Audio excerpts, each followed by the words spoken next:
Reserve. The root of all our evil, it begins with the Federal Reserve. Hey, yeah, well, let's go back in time when everybody was so proud of America. I'm Tommy Salmons. This is Year Zero, the show that revolutionizes personal engagement in the world and fortification of your life. Let's get to it. We're brought to you by Fox & Sons, foxandsons.com, the best place to get your BBC. I never start my day with anything less than BBC in my mouth, and I suggest if you like BBC, you go to foxandsons.com, get that big bold coffee, and put it in your mouth. foxandsons.com, promo code 0 at checkout for 18% off on any order $25 or more. That's foxandsons.com for that BBC big bold coffee. Put it in your mouth, baby. And the Mark Claire Show. If you enjoyed Mark Claire with Lions of Liberty, you're going to really dig the Mark Claire Show. Mark Claire has gone beyond the realm of politics to dig into the esoteric meaning of life in all sorts of different avenues, whether it be entrepreneurship, ghosts, goblins, Bigfoot, demonic entities, religion. Mark Claire is diving into all of it, and he's not afraid to tackle any task. So go check out the Mark Claire Show. Thank you, as always, Tom Burton, for the music. And you can find this show and many more at the libertarianinstitute.org. That's the libertarianinstitute.org. That's where you'll find me, Patrick McFarlane, Scott Horton, Keith Knight, Will Porter, Kyle Anzalone, and a host of other writers like Kim Robinson. Go to libertarianinstitute.org and keep track of everything that we are doing for you. Okay, I'm here with LB Muniz. Y'all know he's one of my favorites. What's up, buddy? Howdy, Tommy. Thanks for having me on. Yeah, it's been a while. You know all the details of my summer and everything that's been going on. So yeah, so you understand why I've been kind of like, geez, I can't release a freaking episode because I can't get a moment to think. Mm-hmm. So yeah. So it's just been wild and crazy. So no sense in recapping all that craziness. But how have you been doing? Good. I mean, I had a pretty busy summer myself, and now we're moving into fall, and it feels like the end of the year is going to be here before we know it. It's very weird how as you get older, time does seem to move faster. It's like all of a sudden we're counting 10 weeks to the end of the year. When we're recording this when it release is going to be even less. So it's like, planning for the holidays and everything like that it's like suddenly it's logistics and but all for the best. I don't know about it moving faster, man. Since July, it's been like nails on a chalkboard, just like every single day. It's been something. So it's just been wild. But yeah, no, you're right. It does move fast, and it's like 2023. I was like, when I was like 19 years old, I never thought I'd see 2023. Yeah. I would make references to like when I'm 45 or whatever, but I would never think, oh, that's going to be the year 2024. That just never even registered in my head that it's going to be this insanity. So I think we're in a unique place, and I don't know if you can tie back where we're at to anything historical. You may be able to find something, but I'm looking around. Everything feels so unique, and a lot of people want to say it's the end of the world. I don't necessarily look at it like that. I'm just like, I don't really know how to react to everything that's going on. Between and I'm speaking culturally and geopolitically. Everything's Yeah. just kind of like, I don't know what to make of this. Mhm. Have there been other moments in my life when I wasn't paying attention to politics, when I wasn't paying attention to the geopolitics, that things have gotten to this degree and everything seems like it's hit orange, right? It's like Mhm. level orange. Everything's level orange at this moment. And it's domestic and overseas. Do you have any kind of like any reciprocal way of like dissecting what we're witnessing at this moment? I think, I mean, to the extent that I can, because I think you're right. I think there's a lot of things happening right now that appear to be a word that I often hate, but unprecedented, right? Like in most of the time when that word's used, it just means we're trying to tell you that we don't want you to like this thing. But I think there's certainly with the geopolitical instability that we have, that's something that's something that's never happened in the course of human civilization as far as any of us know. I don't think. I would i would maybe say that there are certainly maybe things like this have happened and on a smaller scale, right? I mean, the overarching narrative I would say right now is just the collapse, an imperial collapse, the type that we've, and kind of tying it to the end of World War II and the order that came up, post World War II, that was dominated by the US and the Soviet Union for a little bit, but really the US for the last 30 years. And so maybe the part of the reason why we don't have a reference is that there really hasn't ever been this many people able to chronicle and write about the things that start to go wrong in a society, right? Usually it's kind of something that historians and anthropologists scratch their head and say, well, we think it might be these things, especially when there's not obvious signs of like a struggle that occur. And then there's something to be said for the fact that for the people who were writing the history for most of the time were the people working for those at the top.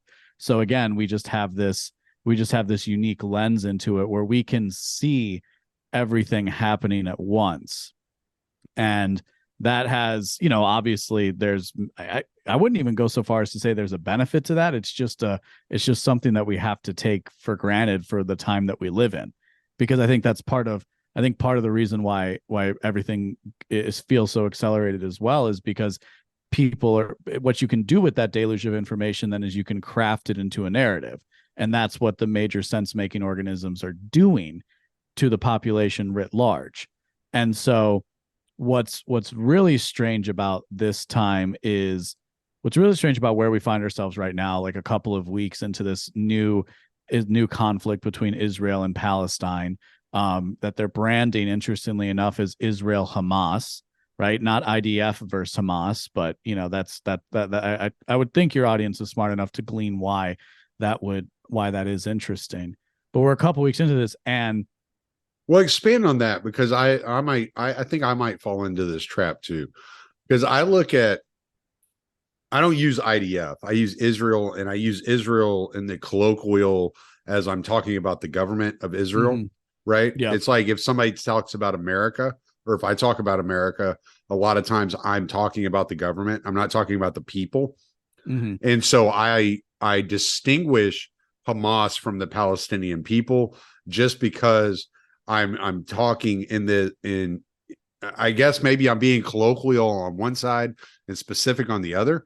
But right. So the point is, on NBC, why don't they have Likud as Likud versus Hamas? there right? you go. Because That would make sense. That and the answer being because like you're not be in part because people don't want to conflate Hamas with Palestinians, but then at the same time you want to conflate the current ruling party in Israel with the people who live there as well. So because there's this like they're poking, I think, at some really deep-seated instinctual drives within us. And the most power, and literally the most powerful one, is civilization versus barbarism. Is, these are the barbarians at the gate. And that's the kind of thing that caused people to go genocidal. is the fact of the matter, right? That's the kind of thing that says this attack is so out of bounds, and these people are so without, people literally are calling the Palestinians and Hamas indiscriminately animals. Like that language, that language, I think a lot of people throw around rhetoric flippantly, but when you scale that up to how like a society, how a group of people react to it, right, and how we react as a herd is like that's the thing that causes panic. That's the thing that causes violence. And it's a dangerous place because they've already stoked it up they've already stoked up that tendency over the last year or so with the Ukraine war. Mm-hmm. And now we have this added dimension where the sides are deep and entrenched, and for however else you want to serve it up can be traced back thousands of years, because it's not, I mean, the battle is the disagreement is just as much ideological as it is economic, right? It's just as much of these fundamental differences, spiritual, cultural differences, what have you, between Judaism and Islam, and between the peoples of the Muslim faith and the Jewish faith. Like these, they're like, where's the answer? Well, and nobody wants to have a clear head where we're at the certain moment. Nobody wants to have a clear head about these situations, and if you do, you're confused with the enemy one way or the other, which is going to force people to keep their heads down. So it's like you're kind of I obviously there's a use to. Well, and that's like what happened with BLM, right? Like it was like, it's not enough to be what was it? It's not enough to be not racist. You have to be actively anti-racist. And this is what I said the other day. I don't know if you saw when I mentioned this, but I said, it's not enough to be against Hamas. You have to be actively anti-Hamas. Right. It's like, I don't know if I am. Like, I don't know that we should be. Yeah, either. There's some part of me that is sympathetic to the plight. Mm-hmm. Well, I think that usually comes from people who have looked into the situation. And if you look into the situation, and frankly, I'll even say this, even for like some more mainstream conservatives, which always fall in line and stand behind Israel, right? Like especially the evangelical community in the United States, even though they fall in line behind Israel, I don't think they have. I think in their minds, they're still hoping for peace. They're still hoping that the Palestinian people don't get killed, but they're far more willing to excuse it than somebody who looks more closely at it that doesn't have that bias going in. And I mean, not for nothing, but it's pretty good branding, right? I mean, it's literally Israel, right? It's the land of the Jews. It's supposed, it calls back to the Holy Land, and it calls back to the book that you read, that you're told to interpret literally in certain sects of Christianity, right? So I mean, and I have sympathy for this, because I frankly came from this kind of a position, which was a very just default, Israel's the good guy and the Palestinians are the terrorists. And why did I think that? Well, because I came of age during the terror wars. So like the terrorists have always been the Muslims in certain respects. It's funny because I actually had a conversation recently where they were saying, like, a friend asked, like, why are the terrorists always Muslim? And I was kind of like, well, they're not, right? Like there's the IRA. They were considered terrorists, right? We can go across the world and we can look at different groups that have been considered terrorists. The paramilitary groups, ANC. The ANC, the paramilitary groups in Central and South America, those are considered terrorist groups. The ANC can't really, because they took power, right? But they started as a terrorist group, right? And so it's like, so the word terrorist is this matter is something that can be molded and talked about, but it's like a description of somebody who revolts without power, right? Yeah, and is willing to use violence against the ruling thing. And so it's always from the perspective. So the lesson that most people are taught are from the lesson from the rulers, unless you happen to be in that subculture or tribe, whatever word you want to use, that belongs to the oppressed or to the terrorist group, right? That are so that for whatever reason, material, spiritual, or otherwise, are willing to take up arms against a larger force. So it's like the Bolsheviks would have been terrorists if they would have lost. Right. Precisely. And so too with the American revolutionaries, with the founding fathers. I mean, quite literally, right?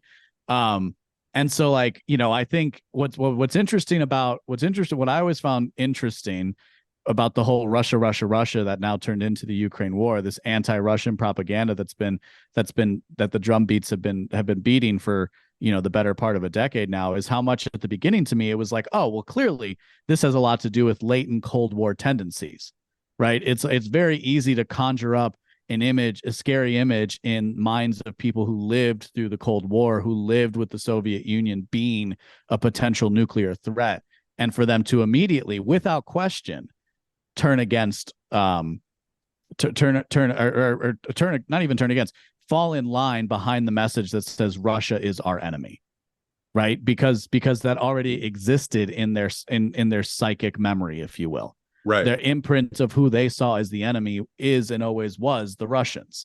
Same for, like, you know, people who came home from World War II that had issue, and then, like, you had as Japan started to develop and more Japanese products got on the market, is like, you know, guys had issues with that. And they didn't want to buy a Japanese product because they killed people they knew. There's these imprints that stick on us that, you know, that are very difficult, if impossible, to get over. So too, now with the Israel-Palestine, is for a lot of people, especially if you're not already captured by the American left, because that complicates things slightly. But if you're kind of like a default conservative, default right-wing person who generally just wants things to get to go smoothly and for there to be an order to society, that person has been their psychic image, the image that they think of when they think of a terrorist, when they think of somebody who's doing wrong, is, for better or worse, a Muslim terrorist, because of the amount of propaganda that came out after 9/11. Now, obviously, I'm not saying anything about all Muslims. We can get into the issues of Islamism, and we can get into the issues of Zionism, which, again, kind of going back to what I said before, has a lot to do with what's actually going on in some respects.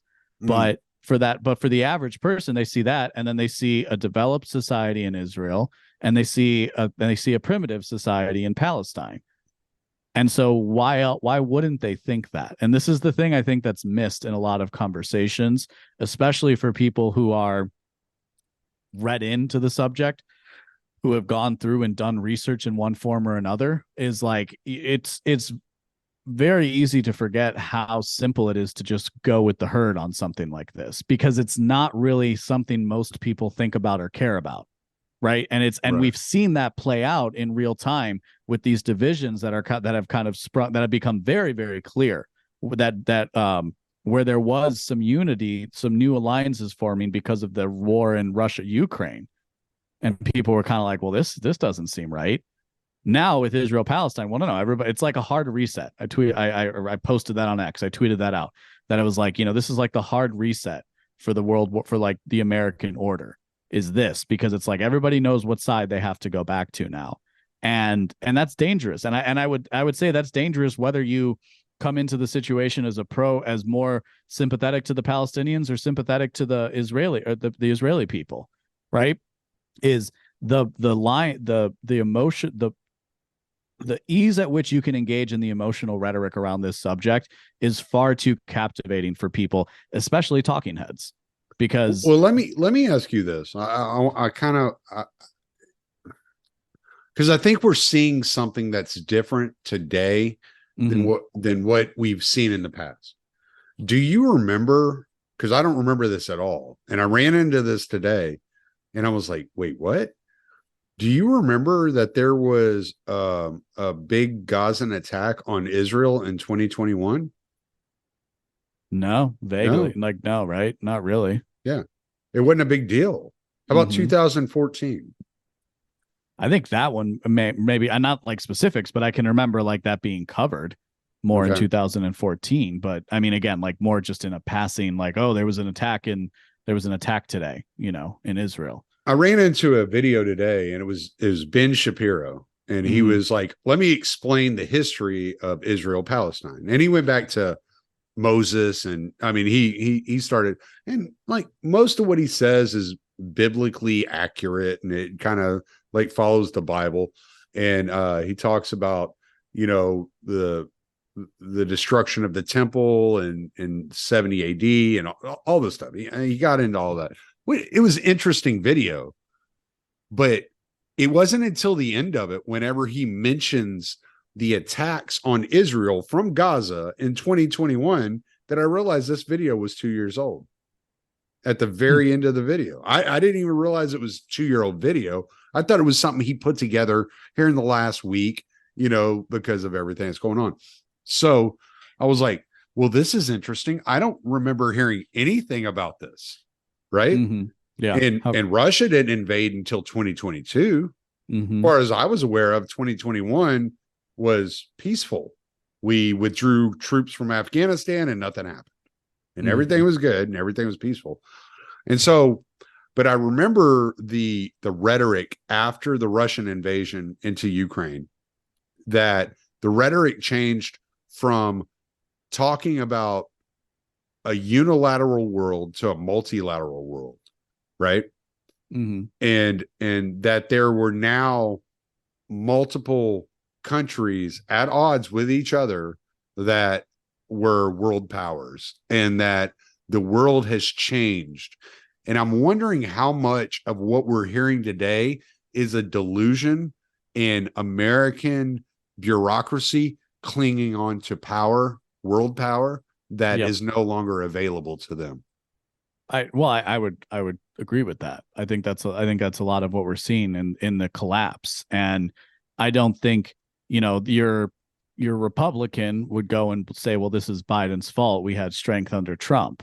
When the fact of the matter is that strength, even if it was as strong as it was, is also a matter of projection.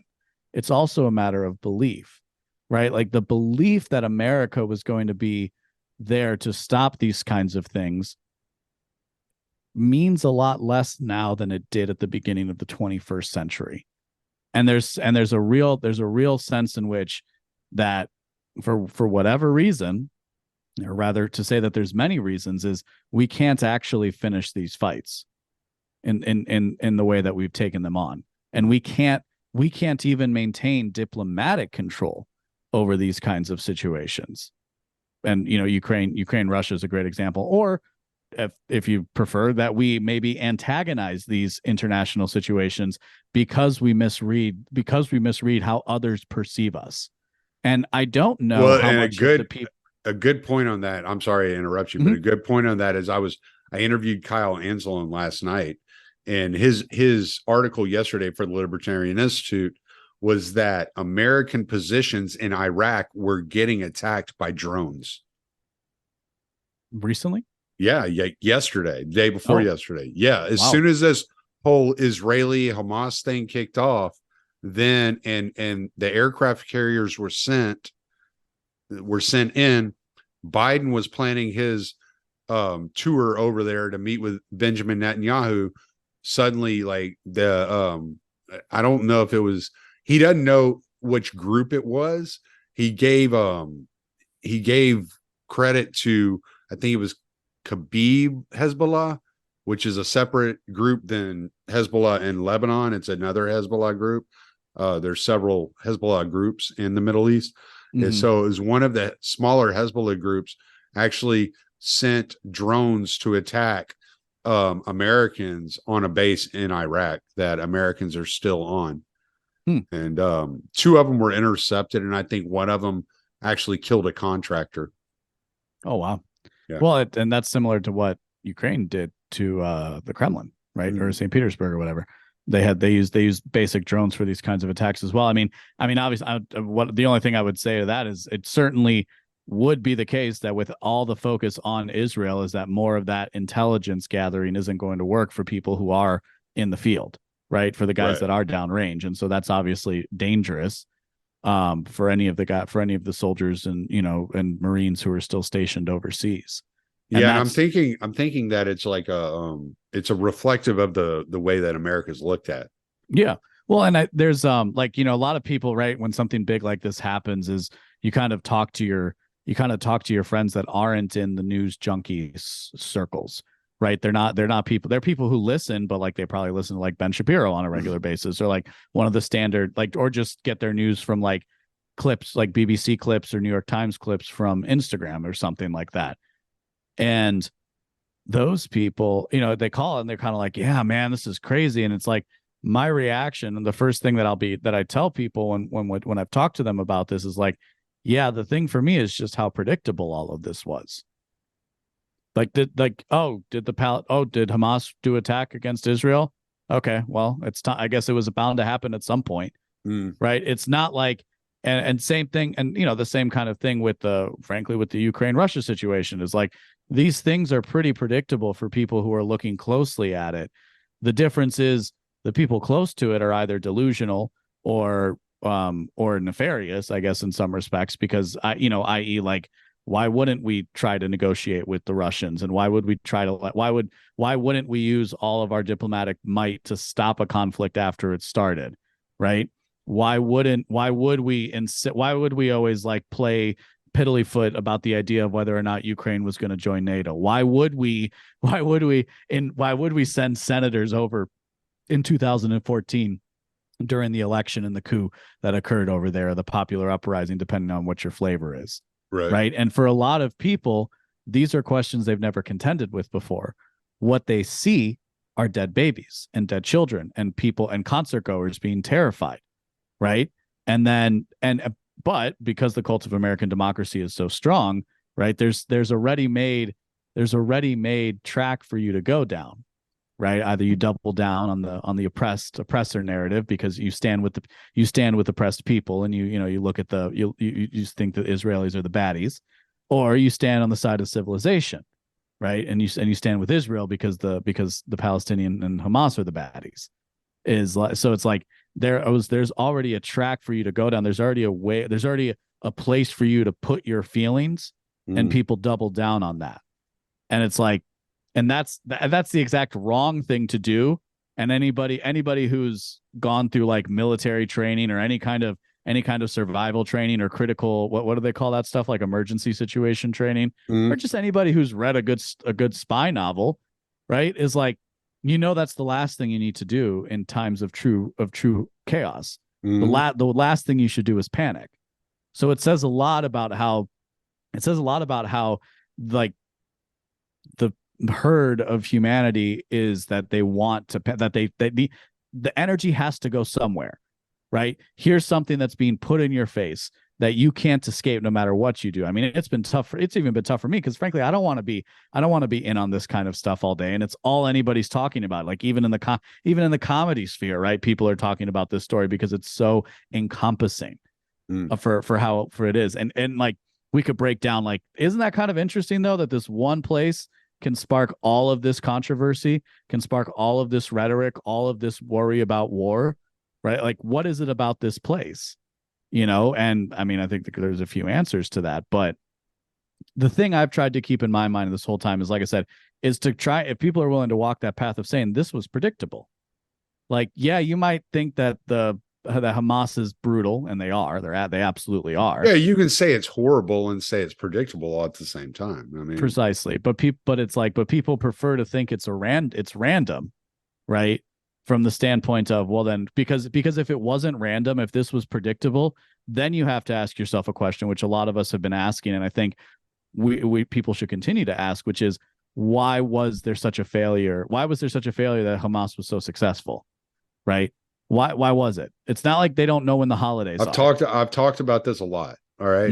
So you look at a situation where the troops have been moved from the Gaza border to the West Bank due to the Jewish citizens becoming, like, taking over homes of Palestinians in the West Bank, and the people in the West Bank are protesting and threatening to get violent, and Hamas takes advantage of this security breach, comes over to the wall, and it takes 6 hours to respond. Now, I've heard plenty of people say that Yeah, from the West Bank to Gaza, it's a 45-minute helicopter ride. Hmm. So why did it take 6 hours to respond? So you get a lot of people looking at it in the same way they looked at 9/11 and that failure, the security failure that happened around 9/11. Mm-hmm. And you're going to get a lot of the same kind of conspiracy minded ideas. And it's very easy to go down that path. As I've mentioned a few times, you had a situation where the majority of the American people were backing funding Ukraine. Over a few weeks, suddenly that number flipped. 52% of the people were now against funding Ukraine. A week later, McCarthy gets ousted out of the House of Representatives as the speaker, and about a week after that, Hamas carries out this insane attack on Israel that they've never been able to like carry out before. That took a lot of planning, sending over, like, I think I heard it was like 1,100 or 1,200 fighters. Right. Many of the heads of Hamas didn't even know what was going on. Mm-hmm. They were shocked that this was even occurring. Iran was taken aback. All these countries were taken aback that supposedly funded this stuff, but they didn't know what was happening. And it's just the timing of it is just so odd to me. And I'm just like, but so the other side of that coin, we figured out people didn't like wasting money on war. So then we dragged them into another war, you know? Yeah. Well, but, and like, it's the other side of that is it could have just been a well-planned attack. Could have been, and it could be that when you do an investigation, it was somebody was asleep at the wheel, right? And they didn't mobilize troops fast enough to get somewhere. And by the time they did, it was such a dispersed and low tech attack that they weren't able to track the people on the ground the way they would have if more of the resources were were on the Gaza Strip as opposed to the West Bank, right? It could be just that simple. What I think is, and what I think one of the thing that we notice is precisely that all of these things are happening and there's a reason why. And in turn, people are trying to ascribe meaning to that because there has to be meaning. Like there has to be like the craving for a good guy in this situation is palpable, right? Which is one of the reasons why people want to believe that either I'm going to say it like this, that either the Israeli government is, the shining city on a hill, the apotheosis of civil democracy, that it's all these things, or that they're running an apartheid state with genocidal intentions, right? Like both. But and what's crazy about where we are politically in the United States is both of those tracks still feed up to the top. I don't like, yes, it's the case that most of the representatives and most of the government officials stand proudly behind our ally Israel. But that's not to say, and certainly the massive protests that have been occurring across the United States and across Europe as well, and Canada, does not to say that there's not a huge undercurrent of people, including in positions of government, who take the opposite approach to that, or to take the opposite position, that say we shouldn't stand with Israel as a nation, and that we shouldn't offer them any kind of support. Now, my personal position would be we cut off the spigot to all of them, and we say, you guys come to us when the bullets or the money runs out, whichever one happens first. Like, like that would be great. I think it should be the United States president calling for peace talks and not Putin. Right. The Pope is always going to do that. So, I'm glad he's asking for it, but like, that's what should happen. And it's a really scary thought for most people when they start to ask the question, why isn't that what my government is doing as an American? Especially for people who aren't read in to what the warfare state is, right? That this is a concerted industrial force that is the hammer always trying to find a nail. So we can attach motives and meanings to people's actions. And I think a lot of people want to do that. And there's certain, and you, again, I'm not saying you can't make the case for these things. When I'm parsing out this issue, I'm trying to do it in a way that doesn't bend too far to either direction. because you're trying to negate bias. You're trying to, it's the same thing I'm doing here on the podcast. I'm trying to figure out, like, okay, what's the truth here, and who cares about everything else? I'm not Jewish and I'm not Palestinian. I don't have a bias here. Like, I'm just like, what is happening? Right. And I think we can move this into more domestic policy because of what you just touched on, because I think it's a good place to kind of pivot. So when you talk about the amount of money that's being thrown around overseas, when you talk about the American government being influenced by lobbyists and weapons manufacturers, I'm thinking about Matt Gaetz and Ro Khanna. Okay. And that idea that Ro Khanna had is like, look, we need to cut out all the lobbyists, all of the money, all of this stuff. We need to get this out of the House, get this out of the Congress. We need to be answering to the American people, not weapons manufacturers, not corporations, not this, not that. Like, we have a job to do. We were sent here to do a job, and we're lining our own pockets, doing things the wrong way. And to see Matt Gaetz say, hey, look, if y'all want to make it more difficult to kick a House speaker out of power, then why don't y'all vote yes on Ro Khanna's bill, and I'll negotiate whatever y'all want. And to see that Matt Gaetz is standing next to Ro Khanna on this particular issue, which I find to be an important issue, I think could actually do something different than what we've actually seen taking place in the United States government for the last 50, 100 years, whatever, is to get the lobbyist out, to get this influence, this corporate influence, the military industrial complex, get them out of the ears of the representatives, so that the spending of the money is done so in a fashion that is more representative of the citizens of the United States.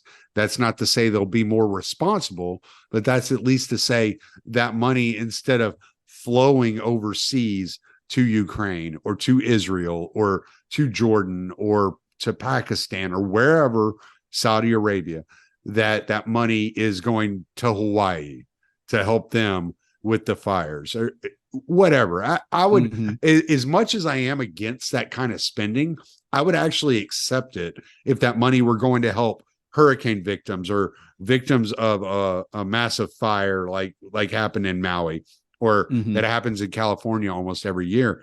So what do you make of this political struggle that's been going on in the House of Representatives, and the kind of the teaming up of the more what do you call them, populist sections of the left and right, with Matt Gaetz signing on to Ro Khanna's bill and kind of moving in that direction? Well, I think it points us at an interesting question, which is can the right and the left actually negotiate anymore? Right? The rhetoric out in the population is at such a point that it's very, you would almost, it's, well, you could argue it's by design, right? And it's the question of like the Cornel Wests and the Russell Brands and the Jimmy Dores and like what these guys, that these leftists without a home anymore, what can they do? What can they do to connect with like you said, the populist right? In short, maybe I would say it's a lot easier to make these kinds of deals when you're not holding on to power.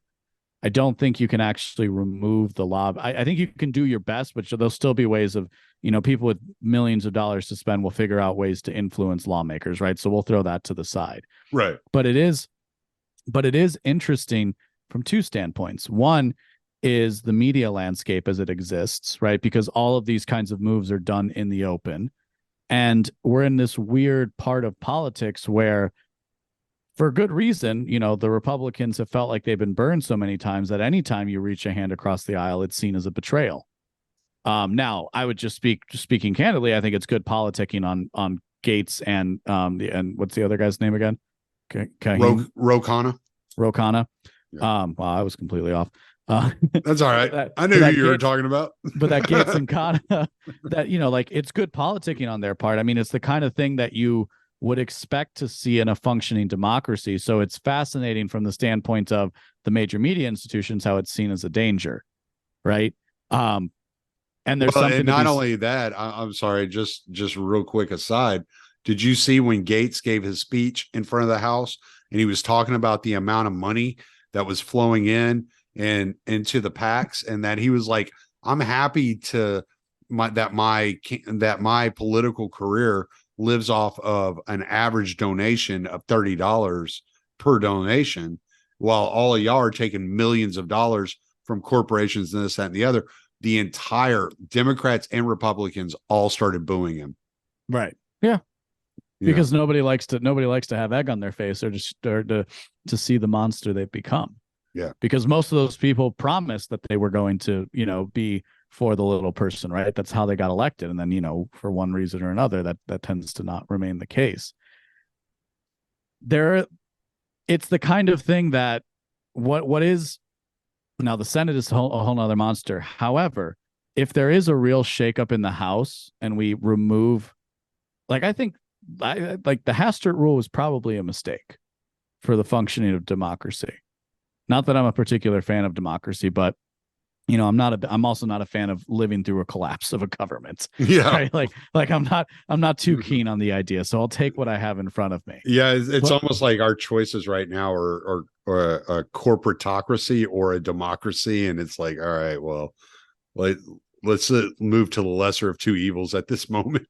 yeah, let's take our pick. And there's so like, I'll be honest, there's a part of me that would like to see this kind of order resume in the House, where there's a bunch of different kinds of bills that are being passed. And there's also a part of me that hopes that these kinds of divides can be overcome, right? The question is for how long, right? If the Republican candidate, whoever it is in 2024, wins, will the House Democrats be as willing to work and reach across will the populist Democrats want to work with the populist Republicans? Will the populist Republicans care about working with the populist Democrats if a quote unquote populist is put into the White House? And if Joe Biden wins again, and which would also follow that the House would probably be run by Democrats, would they actually be willing to stand up against the Democratic leadership? Mm. These are questions that are going to be answered, but it does show a glimmer that things can still work, and people can still bridge a divide that at many times seems almost impossible to reach across. And part of that reason is because they're forced to work together, right? So you run into somebody every day, you kind of think he might be an evil person, but then at some point you guys are going to get stuck in an elevator and be like, morning. Yeah, safe flight in. Tons of turbulence, like whatever. Right. This is just how human beings are. What's fascinating, what will be interesting again to see is if somebody like that can actually keep their spot, right? Will he be kicked out because he decided to reach across the aisle? Not Gates, in this case, the Democrat. Yeah, I mean, I'm more convinced that Gates would be kicked out than Ro Khanna would be kicked out. Mm-hmm. Yeah. But yeah, because of what he did with McCarthy and the whole House speakership and creating the chaos that is going on in the House right now. Yeah. And they want to kick him out. They want to get rid of him. And in my opinion, he's probably 80% aligned with you and I. He's sure. like, no, but yeah. So I'm and probably one of the only ones that's like 80% aligned with you and I. Mm-hmm. Yeah, and he certainly, I'll give him credit where it's due. He's certainly stuck to his guns, right? Like he hasn't been in Ocasio-Cortez. Where was Ocasio-Cortez on this deal? Probably railing about it on MSNBC. She's turning into Nancy Pelosi. She is, and if you go into the Been Awake archives at BeenAwake.com, I called this a couple of years ago now. It was one of the early articles I wrote, is that like you shouldn't, like, people have been sleeping on AOC for a long time, and because it's easy to make fun of her because she's attractive and she kind of comes off as a bit of an airhead in her in the way that she interacts, but she's social media savvy, and I have a feeling she's pretty cunning behind the scenes, right? And I think, because if she wasn't, then And she she's would be, cute when she dances. and she's cute. Yeah. Like that whole, like the conservatives try to get her on that, like doing that, was it the Breakfast Club dance? Yeah. Something I in was college. I was like, that's, It just humanizes her. yeah, well, and I don't know, she was cuter there than I've ever seen her before. I was like, well, that's kind of hot. It's like, I don't know. Which makes her a force to be reckoned with in the current political system.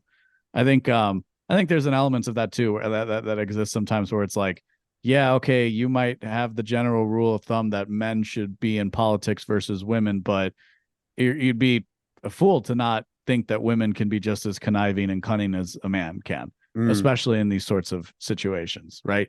Because historically, it was only the most powerful and cunning of women who got into positions of political power, and it did happen, right? So it's like, so I don't know. I've always thought I think anybody who talks about how dumb other people are is an idiot, though. Is pretty close. Like, yeah, we all use it as a throwaway line, but if you like really, really look at the situation, it's like, no, these people aren't. If you were to, it's a lot easier to think these people are dumb than they actually know. A woman like AOC or Anna Paulina Luna or Lauren Boebert, who have gone through their lives, they're remotely attractive, they got decent bodies, they know how to shake their ass, they know how to convince men to do things. Like they can be just as manipulative as anybody else, right? You know, right, and that can make them useful in politics at the end of the day. Absolutely. But to the point is, we don't see AOC. We see AOC walking both sides of this aisle on this issue in particular, which is interesting. Like, she's come out and condemned some of the worst protests that have happened, or or some of the things that were said at the protest, while also coming out and trying to, and also coming out and criticizing the Israeli government as well. So she's trying to span both. She's not standing with Rashida Tlaib. She's not standing with Ilhan Omar. Thank you. I don't know why her name was escaping me. I'm having issues with Middle Eastern names this week, North African, the case may be. But she's not out there. She's not out there like being the radical. She's positioning herself to stay in her position. Bringing in a cool $174,000 a year plus whatever else she gets as bonus, including like, going to Vanity Fair spreads and going to the Met and all these kinds of things that she does. She likes the life, and she's going to make sure she can continue to stay there. Yeah. And that's the kind of thing that somebody who's power hungry, when they get into this position, this is what they do, right? It makes her no different from any other politician, but it's a good case study in how the machinations and the bureaucracy of the cult of American democracy turn you from radical to centrist in the worst possible sense of that term, both those terms. So when you're looking at that political landscape and you're watching how these things are playing out, and we can see, like, people like you and I, that, again, people that pay more attention, we can see that AOC isn't the populist she always pretended to be. Whereas maybe a Rashida Tlaib, where you and I would disagree with her probably 90% of the time, I kind of feel like she is that populist, or an Ilhan Omar is that true believer, that populist. And you got Ro Khanna again on the Democrat side. You have a Matt Gaetz on the Republican side. I don't see anybody else on the Republican side other than a Matt Gaetz that is a true believer, right? One of the jokes I made of, yeah, I mean, but he's a libertarian. He's not a populist. I mean, he's a libertarian. Oh, right, okay, specifically the populists. Yeah. I think the populist. I think it's much more attractive to act populist. Yes. And so you'll get like, and I'm not saying it's the rhetoric. I'm not saying Trump's not a populist. I'm just making a point that, like, it would be easier to get to the level Trump did by acting populist than it would be than by acting libertarian. Oh, entirely. Right. Like, yeah, we already know the libertarians aren't getting anywhere, unfortunately. Right. Like, it's and why wouldn't you? And like, there's just something in the air, right? It's the way everybody's talking about these issues. Is this a cycle thing though? Is it just a period of time and it'll pass, or do you think it's a new phenomenon? I'd like to believe, I don't know that I do, but I'd like to believe that it could usher some kind of new stability. Like I said, like, is there, like, this is that perennial question of like, to what well, not even that, because I was going to say, to what extent can the left and the right agree when they can't, right? Like fundamentally, the person, in the order chaos dichotomy, right? Like the person of order can't really agree with the person of chaos, but they can coexist, right? To a certain extent. So to what extent, I guess, can there be coexistence between diverging factions of American populism? I think the issue is the real issue is the stranglehold on which the neocons and the neoliberals have on power at the moment. I think that is the thing that where you might actually be able to see new kinds of alliances and maybe some kind of crossover. I think because they're holding on to power so tightly, right? I.e. Dianne Feinstein, rest in wherever she is. But like with her, with how old these people are, you can't answer that question for another 5 to 10 years until these people start to legitimately die off. And then even then we have this, and now we have this generational mess between the boomers and the X and the millennials and the Zoomers. Right. And like, I think less so with Generation X, but certainly millennials and Zoomers, we've been pushed so far. Our the political identity has been pushed so far to the extreme there that like, how can that actually resolve itself peacefully? I don't know. Right. Some people would say balkanization and secession. I say great, but like I don't see that path at any point in time. So then what? Yeah. Really how does that actually play out? Yeah. Right. And so what actually happens when a Jim Jordan becomes the guy in power? Right. Will it be a change? I don't think so. I don't think it's actually going to change all that much. Certainly it might. I just don't see it changing all that much. And I don't think there's a lot I think there's the game that's being played at the federal level, while interesting, I don't know that there's much that can be moved at that position. I remember when I was a kid in the 80s. Like Thomas, like if bills like Thomas Massey's USDA bill goes through, where he makes it easier for like local farmers to get their meat to market, then I might start to change my tune. Right. But for if you are paying attention to the types of legislation that often isn't heard in the Congress or in the Senate, and if that starts to change, then there might actually be a case for there's some kind of more stability coming, or some kind of reunification between the left and the right elements of American democracy. But I think at the same time is, to what extent? Oh, just to get the current people out of power? Okay, that's just going to create a new struggle. Right. Or does everybody just coalesce as the centrist again? And then they just make it seem like they fixed all the problems. And then in 30 years, you have a Matt Gaetz running for president at 80 something years old because he was somebody else's vice president.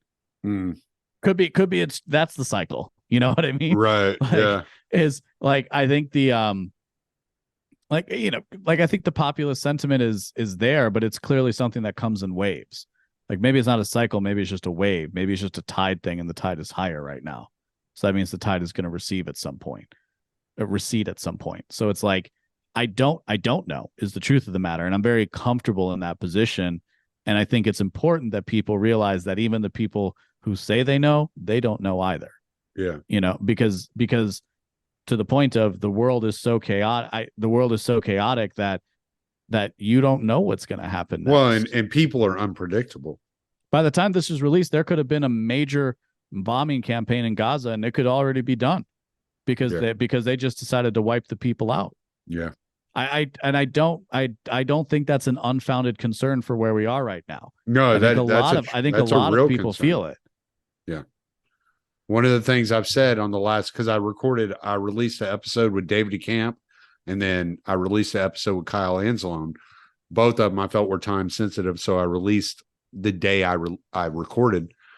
And one of the things I mentioned to both of them is I fear an ethnic cleansing coming. Like this feels different. Like there's an animosity there that has never been there before, and it's coming from all sides. And there's like a clash about to happen. Right.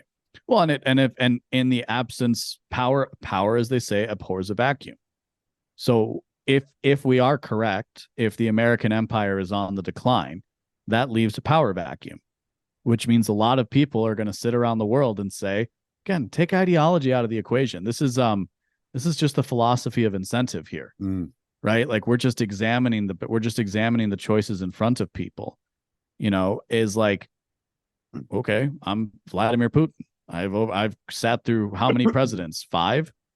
They've all promised me one thing and done another. They've destabilized the Middle East for the entirety of my career. My backyard, right? That's like the subdivision over for me, and they're over there throwing bombs every day. Right. I'm going to take a little land for myself. Yeah. Could bring some Russians back into the fold. Yeah. I'm going to take back a historical legacy that my people claim for themselves. Well, and another thing that I'm concerned with is because there's a religious element to that war too. And there's a religious element to this war. And I think that speaks to a lot of what's actually going on. I want to touch on that here in a second, but I want to get this thought out real quick. One of the things I'm concerned with is, all right, Hezbollah, which is a major part of the Lebanese government. All right. If Israel goes into Gaza, Hezbollah starts bombing Israel from the north. America intervenes and starts fighting against Hezbollah in Lebanon. Syria is right next door. Yep. That's a major friend of Russia. What's to stop Russia, from convincing Syria, intervening and keeping America tied up so Russia can finish whatever their goals are in Ukraine? Because America is too tied up doing this in the Middle East. The episode, I was a little scattershot with podcasts recently, but I've got a new format that I think people are really going to enjoy. So make sure you subscribe at beenawake.com. But I just want to see the release date for this episode, because I titled one of my recent episodes on the show like back in February, I think, but I want to get it right for the sake of posterity. Let's see. Welcome. Where is it? I can't see the episode, but I basically, here it is. February 28th, World War III, for as long as it takes. We're already inside of the next World War.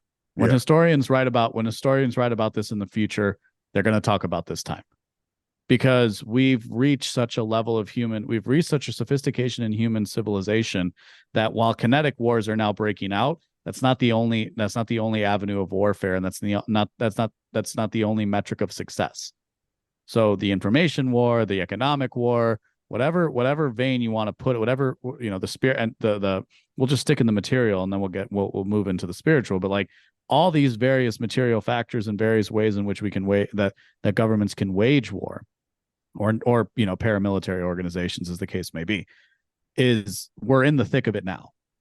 It's not change. It's not getting better from here. I really wish I could say it was, and perhaps there's some savior out there that can kind of bring an end to it, but I don't see that person. So, let's keep a lookout. All we can really do right now is kind of prepare ourselves for what's going to come.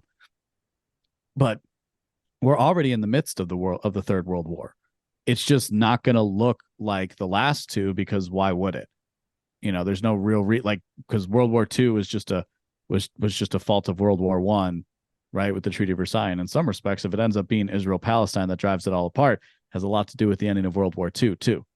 It's like you sow the seed. These people have literally sowed the seeds of their own destruction, I think, in many cases. And so like there's only going to be I unfortunately think there's only going to be an increase from here. Will it reach American shores? I don't know. I think there's still a case to be made that it might not, because to your point, there's plenty that you can do. There's plenty that can be done just in the Middle East alone, in terms of bombing campaigns and all other forms of military conflict, that the only people there who have a reach over here would be like a Russia, right? It would be a Russia, or does this spawn instability in Central America, and you have countries like Venezuela who start to wage campaigns? I don't know. We'll see. Yeah. I hope not. but like for now, it at least seems contained to the Middle East area where we've had all this instability for a long period of time. I don't know, but Syria getting involved would be a bad thing. Bombing Iran would be a bad thing. Going into Lebanon would be a bad thing. Frankly, getting involved in any of this shit is a bad thing. It shouldn't be done. Yeah. It's so obvious to so many people. It's like, this isn't our fight, so why are we involved? Well, I just want you to know I just named this episode. Okay. World War III, the Spiritual Inquisition. Ooh, okay. That's all we're talking about. Like, really, it's how does this infect us on a day-to-day basis? Yeah. And it does. It doesn't affect us. It infects us. It gets in our minds. It's like a brain worm that won't let go. And eventually we're forced to choose a side. And it just weighs on us spiritually. Yeah. Again and again. It's so much easier to not pay attention. It really is. It is. And what's interesting is, like, because I almost have that inclination myself, because you can get so overwhelmed by it. But then what happens in these situations is, like, everybody wants to know what's going on. It's like, whoa, did you know that there's crazy things happening in the world? It's like, yes. Yeah, like, it's just crazy things have been happening. It's like, well, it's like any drug, right? Like, the first hit is great, and then as you go on, you got to start taking more and more to for the edge to come off. So it's like, as sad as it might be to say, it's like, Hamas kills a couple hundred Israelis, Israel's killed a couple thousand Palestinians. Like, oh yeah, that doesn't even get me out of bed. Right. But to other people, it's horrible. And it is. And I'm being a little glib, but like, of course it is horrible. Like, of course it is awful what's occurring. It's just so damn predictable. And, and then, like, we can ask some questions. We could say, like, okay, well, if this was so predictable, why haven't we been working on a peaceful solution? Oh, maybe because peace doesn't actually benefit everybody in these situations. It doesn't actually benefit everybody, right? Maybe people can still make good on war, and they can still make a lot of money on war. And, it's America's only export. You have to find the balance between watching these horrors and still recognizing that, like, your day-to-day life isn't going to change that much as it stands right now. And in fact, if you let this consume you, you're going to get to a point, you're going to very quickly get to a point where, like, you are going to have it affect your day-to-day life, because precisely what you said, you actually become infected with this. It's like, like, I was talking to people and it's like, no, I just had to turn it off. I'm like, that's exactly what you should do. Yeah. Millions of people shouldn't be looking at all this stuff and trying to figure out what to do. But millions of people are pretending to do that on social media every single day. Right. Right. And again, will I do that? Yes. But I'd like to think I offer more than just your average person, right? Like, there's some thought put into these things. But, like, but at the same time, hey, there's going to be peace in the Middle East, LB, if you stop doing your show, I guess I can manage that. If that would really solve all the world's problems. No, I'll give you a hard enough time. Because me, I ignore social media as much as possible. So I'll give you a hard enough time. I'll be like, dude, go play with your dog or something. Yeah. No, I'm like, but that's kind of precisely what you have to do in these situations. Right.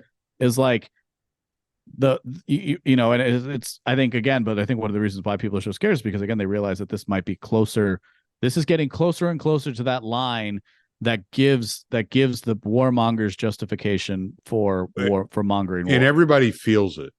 And I mean, and this feeling has been going on for a while. I think we'll cover this little topic and then we'll stop for this episode. We'll pick it up because we've been going an hour already. But this feeling has been going on for a while, right? And I remember, because I don't pay attention to mainstream media, but what I will do is I'll watch mainstream voices. So, like The Hill, Breaking Points, Tim Pool, I'll watch them and see what they're talking about on news. And everybody knows one of Tim Pool's big things is civil war, civil war, civil war. And he's not completely wrong. there has been this uptick in the like American psyche, in this kind of like clash that's been happening in the American psyche in between American factions, that does feel like it could go kinetic at any moment. Mhm. And now we're on the verge of what people are saying would be World War III. So are we looking at a period of time where it's just the uncertainty, like kind of like the Industrial Revolution, that in uncertainty of what's coming with AI and all this other stuff is being pushed down our throats? And is it just that uncertainty on top of the spying and the bombing and everything else, and it just everything feels hopeless? Or is there actually something different about the period that we're in that could lead to war all over the world? I'll say, speaking personally, like it bothers me from the standpoint of about the ideological battle, right? And in my personal life, truth be told, is I've taken a very pacifist approach. Like I don't argue anymore with people I care about. I'll have a conversation, like a one-on-one thing, but if there's more than one if we're in a group, then I don't. And that's because I won't go to war with people I care about. Because again, going back to kind of what I said before, I think we're already in the midst of what the war is. Right? Now, I think people are pitted against each other in many respects. And I think and I get upset with other voices on the right who act like, and I think the guys at 2-Bit have coined something like this, but like the vengeful, like who are seeking vengeance instead of justice, right? Mm-hmm. To use the trope in the most recent Batman, not the trope, but the theme of the most recent Batman movie, is like my mentality is closer to when you have a younger brother who wants to pick a fight with you, but you're bigger than him, and he starts swinging, and you're just trying to block the blows, and then just trying to like wrap him up so he stops swinging at you. Right. As opposed to saying, well, if you take a first swing, then I'm going to knock your ass out. And I'd like it if the right did that, but I worry that with the instability and with the way uncertainty works on mass amounts of humans, is that it's going to be the more vengeful faction that takes over. Right. And so I don't know what the solution is to that, except to talk about it and to remind people of other people's humanity, because I think we're so atomized in the online rhetorical battle space that it's very easy to conflate the enemy with the people that you care about. And maybe you're lucky enough to be maybe you're in a small enough family that this isn't an issue, but I think maybe everybody agrees with you. Yeah, but it's like, and if so, okay, well then you're I guess you're lucky, but you're also missing something, because then that's all the kinds of people you talk to. And I would love it. It's one of those, how do you accept the olive branch without it being a Trojan horse, to mix metaphors horribly? Like, right. How do you accept the peace offering with it? And is it an actual peace offering? Or is it what it's always been, where it's like, well, no, we're going to keep going our way? And that's where the only thing I can come back to is holding up a standard of virtue in one form or another, whatever that is. And I think that starts in your personal life at the end of the day. Like, for whatever else we have with these for however else we talk about these conversations. And like, I'd like to be on Tim Pool's show someday, all things considered. It's a big platform, so Tim, don't take this personally, but I mean, like, seems like you could maybe benefit from, I think he can lose. I think he loses himself in the news so easily, in part because all he really has is friends. And this, he doesn't, like, he has people that is closer to his friends, but it's not like a family. And he doesn't have anything else outside of his little empire that he's built for himself. But again, you can say that about everybody in this space, anybody who gets to a certain point. So it's not unique to him. What do you think the spiritual ramifications are on a broader scale? You keep bringing up the spiritual side.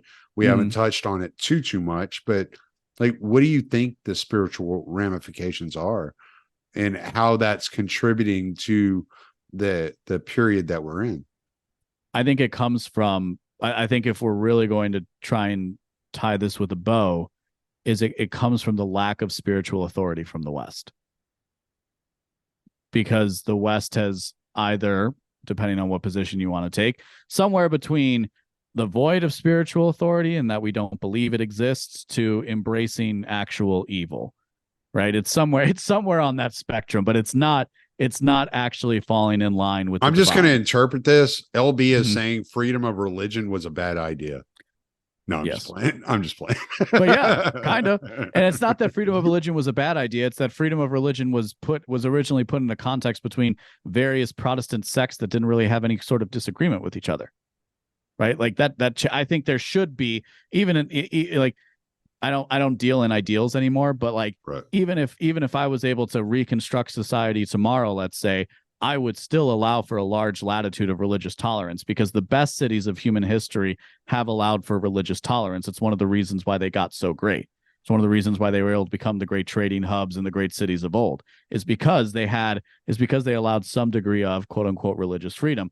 What I think is power abhors a vacuum. And when you remove, in the case of America, when you remove the Christian ethic from the halls of government, you have this void that's now being filled with this inverted morality of the cult of the woke. Right. And so it's right. So you're saying you agree with the original separation of church and state, but the perversion of separation of church and state to where, I guess maybe I should interpret that. So originally it was like the state will not dictate your religion or the state religion, but religion is still in like part of the everybody's day-to-day institution. Life. Yeah. But and the ethics are there, and the morality now they've removed religion from the institution. And they say that's what separation of church and state actually is. Correct. And then that vacuum created the opportunity for this inverted morality of, the cult of diversity, equity, and inclusion, because people still strive for what is good. Yeah. It's something about us as humans, I think. It's not all that humans are, but it's a part of it. Yeah. People are always trying to live in the right, trying to live the life as best they're able. And so, but nobody actually knows that for themselves. So they go and ask other people what the good life is. Right. Like this is the story of Socrates. Is the only, they're like, he wasn't actually, he was somebody who, Socrates was somebody who questioned things, and as far as we know about Socrates as a historical figure, is that, he was more of a questioner than he was a promulgator. Right? Did he get put to death for asking questions? And for embarrassing people in power. Right. Meletidas, that was the guy who accused Socrates in the Senate or in the court. Look at me. I'm smart. I know these things, guys.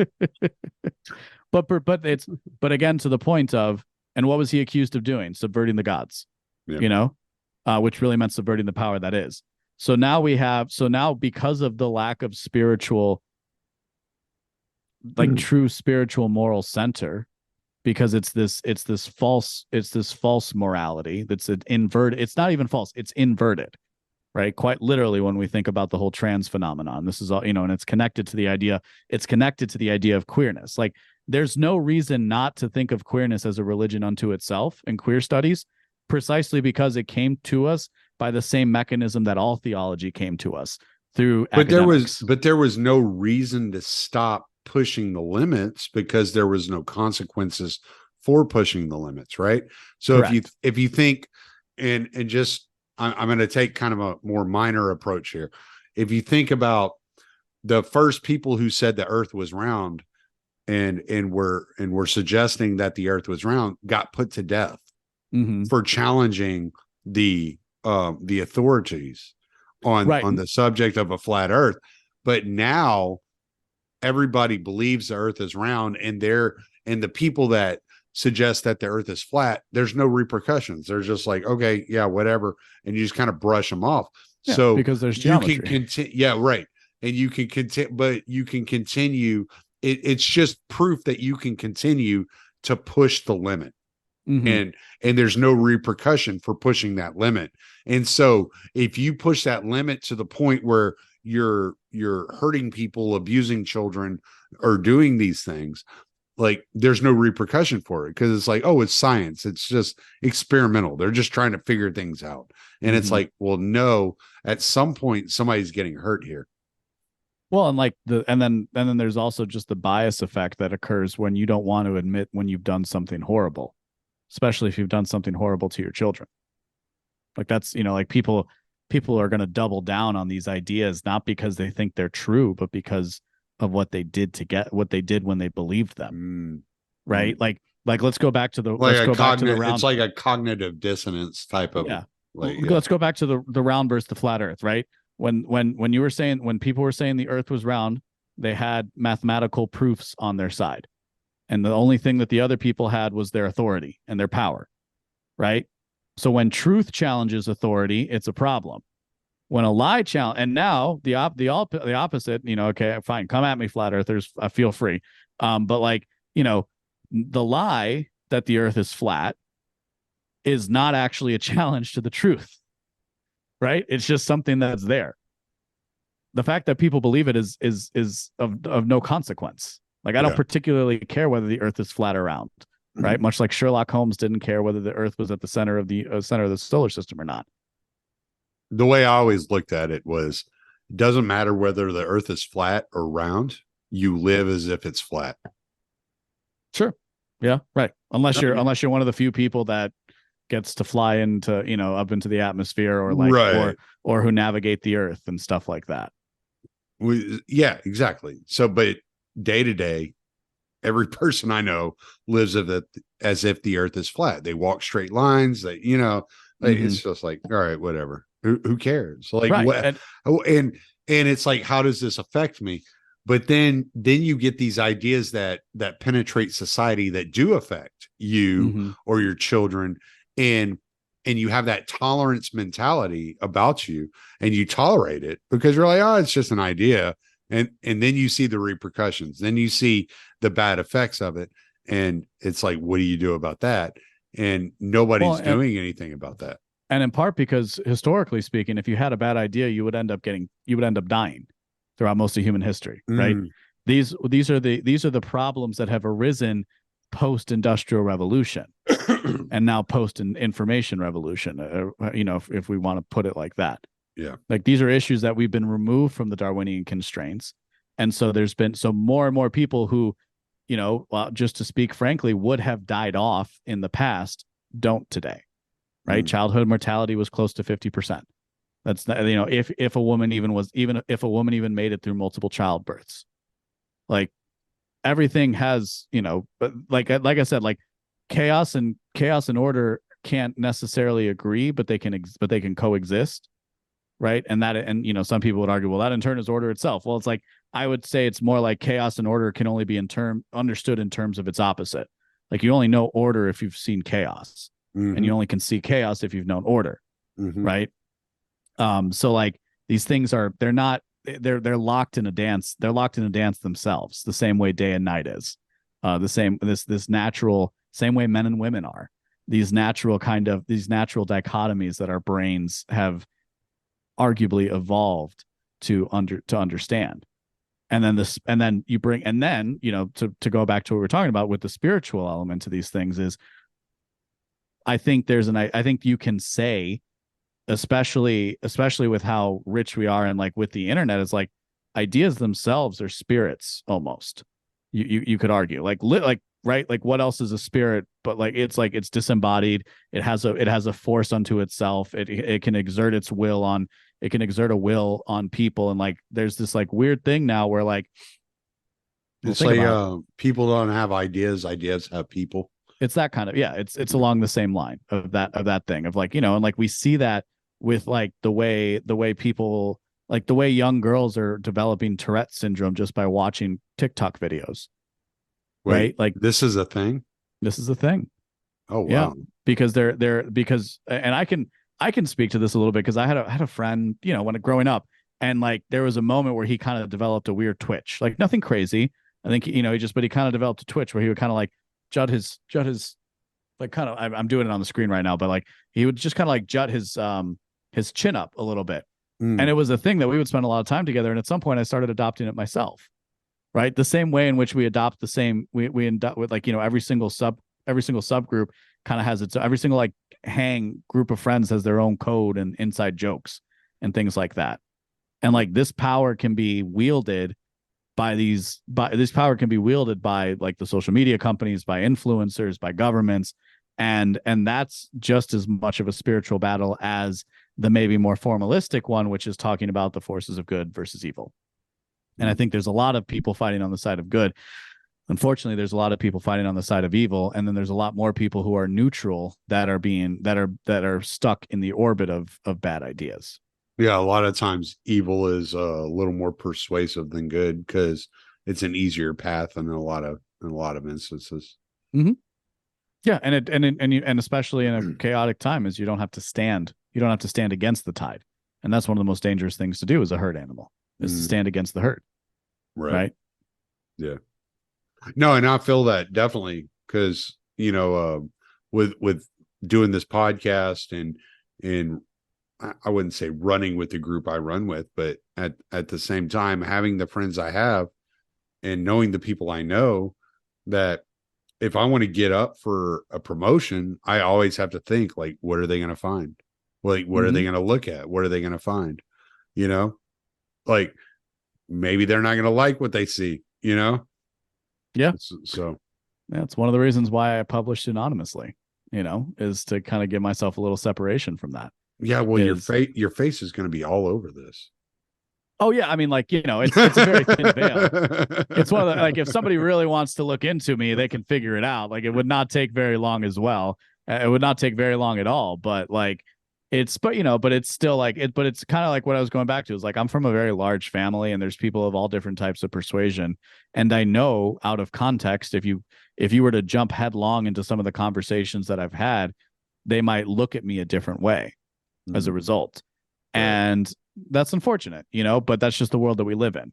So, you know, so again, I don't push it on people like that, because there's something to be said for the fact that like you can't really commit. There's something to be said for the fact, again, too, like now is more a time for documentation than it is a time to try and change people's minds.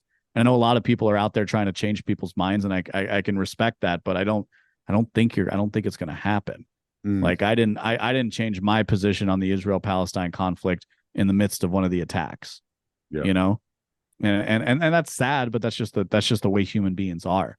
So it's like, you know, and if the more you look like there's one more thing battling in my mind, and then we can, you know, I know we're trying to wrap, but like, no, we can go. There's like this thing of like, I just don't want to keep you too long. Yeah, but there's like this weird thing where not this weird thing, but there's a problem with being anti-war, which is that everybody already knows what your position is, which means everybody knows to ignore you because they already know what you're going to say. Right. And I'm not criticizing the validity of opposing wars in many cases, but there's this weird thing that we like, how often do you put yourself into a box? You know, in part because you're trying to help people understand where you're coming from, but then how is that then interpreted by the other person? You know, and again, like it's I don't know that I have a solution. It's just been something rattling around in my brain recently of like, and it was kind of that way when I was like a hardcore dyed in the wool libertarian, where it's like everybody kind of already knew what I was going to say, so everybody just kind of rolled their eyes at some point. Yeah, privatize it, we get it. You know, it's a trap of ideology, I think, and but we're kind of, to my point, is we're ideological creatures, so that therein presents a problem. My thing with the anti-war side is it's hard to convince people to be against something if you can't convince them to be for something. And the anti-war messaging, I love antiwar.com. Me too. I mean, I go there. It's great. It's great reporting. Like I'm not. That's what I'm saying. It's like it's this weird kind of like, it's almost like it's not a paradox per se, but it's this weird thing that happens where like if everybody already knows what you're going to say, like how are you going to change people's minds? Right. Well, and Scott Horton's one of my best friends. Like And it's like one of these situations where I don't know how to tell them, like, the reason that you are in the rut you're in is because you're anti something. You're not pro something. Mm-hmm. Like, people want that goal. They want that light, shining light on the hill, let's just say, to Mm-hmm. aim for. And so, yeah, that's one of those things that, Well, and people will take a is dirty difficult. empire. Yeah, people will take a dirty empire over no civilization. Yeah, it's true. That's the way most people look at the situation. So it's like you could say all that and they're going to ignore it, because at the end of the day they don't want things to collapse. Yeah. Who would? Only a crazy person would. I'm sorry. Right. You know, like, it's like, Yeah. oh, this can all come down tomorrow. Well, it's spoken like somebody with nothing to lose, and I can appreciate that. I've been there in my life, but things change. Yeah. Well, what do you got? What else you got to add on here? No, I think we've definitely taken people on a journey. Yeah. I would add that I think the best thing you can do right now is to be good to other people, and to not lose yourself in a screaming match over something like this. And to try and trust me, I know that's tough it's much easier said than done. But yeah, I think that's, if I could say anything, it's that. And it takes practice, but it is something you can do. And if you're interested in maybe hearing how that conversation can happen, that is what I try to do at beenawake.com. Is like, I've kind of like in my head, it's like a methadone clinic for news junkies. You know, it's like, it's not going to be every day, but you're still going to get your fix.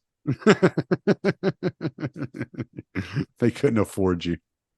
No, it's, listen, your first year is 50% off. Buy me dinner. Yeah.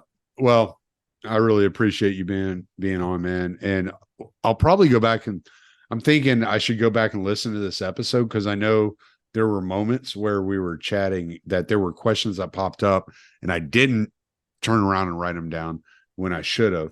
And so I lost them. So I'll probably go back and re-listen to this and write those questions down, and maybe we'll do a follow-up on this one.